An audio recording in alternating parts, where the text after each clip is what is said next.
Dans cette vidéo, nous allons parler de la démonstration par récurrence, ou raisonnement par récurrence. Et vous allez voir qu'il s'agit d'un outil hyper puissant qui va nous aider à démontrer beaucoup de propriétés. D'abord, dans quel cas utiliser le raisonnement par récurrence? Le raisonnement par récurrence est un outil. Il faut savoir quand est-ce qu'il faut l'utiliser.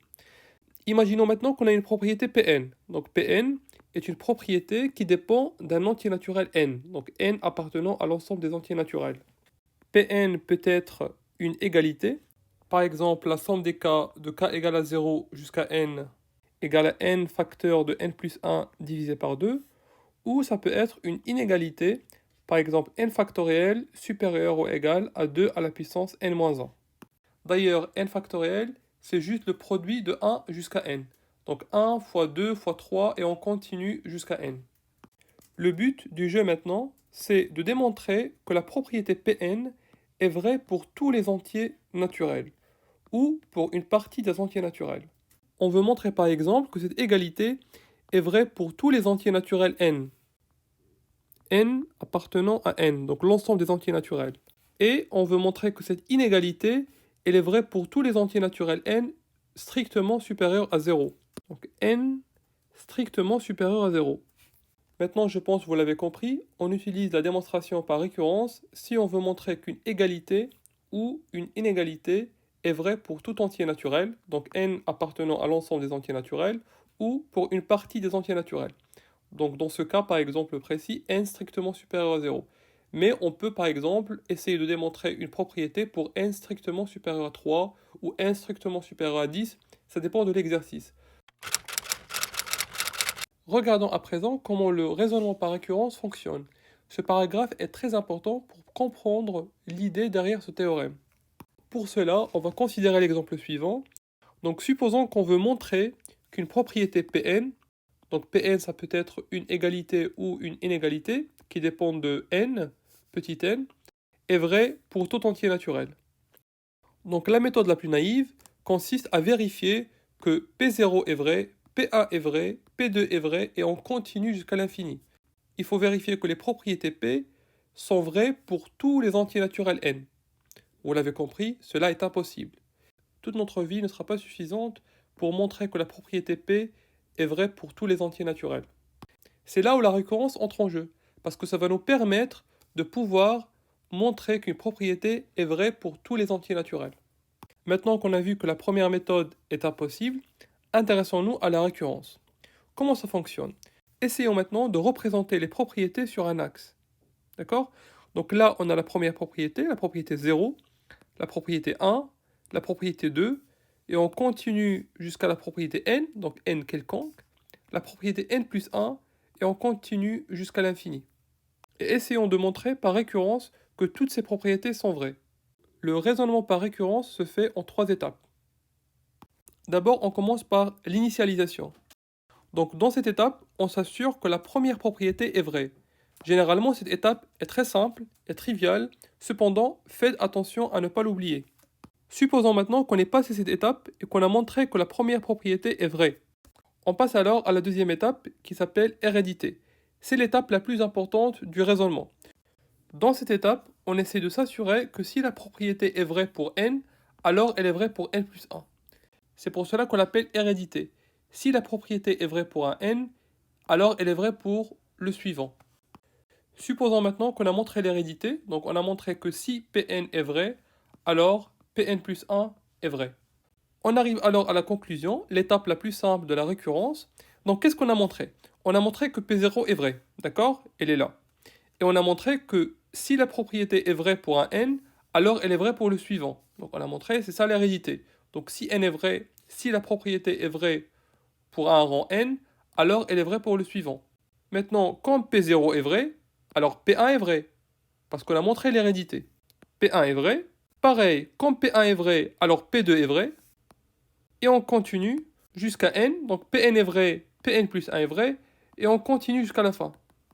Donc on a bien montré que la propriété est vraie pour tout entier naturel.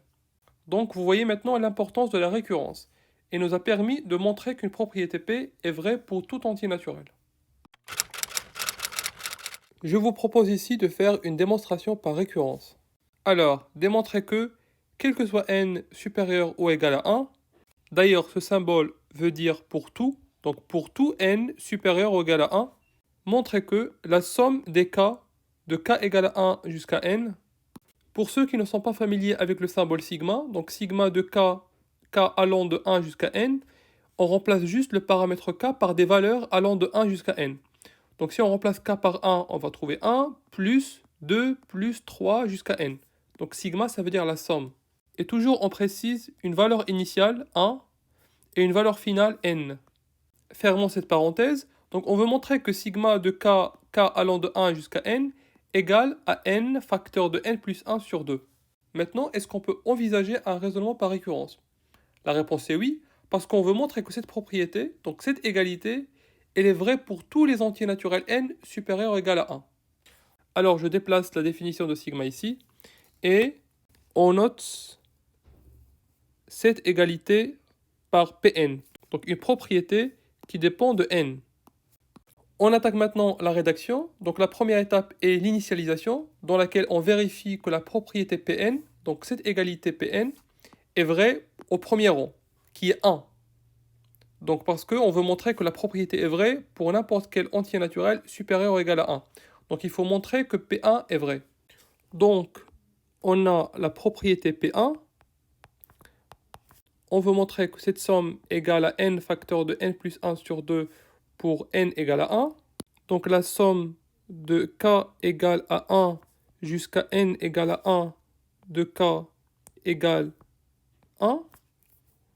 Tout simplement, juste on fait la somme de 1 jusqu'à n, et comme n égale à 1, donc on reste à 1.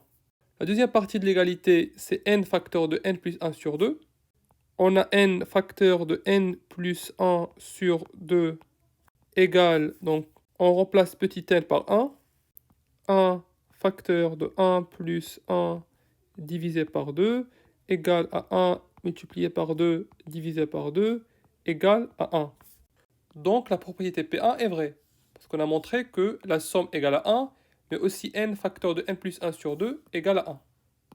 Maintenant, on passe à la deuxième étape qui est l'hérédité.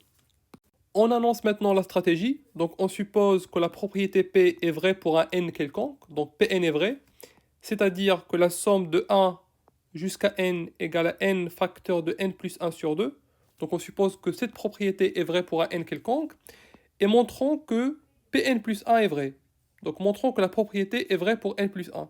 C'est-à-dire, donc la somme, elle va de 1 jusqu'à n plus 1, donc plus n plus 1, égale, et on remplace ici n par n plus 1.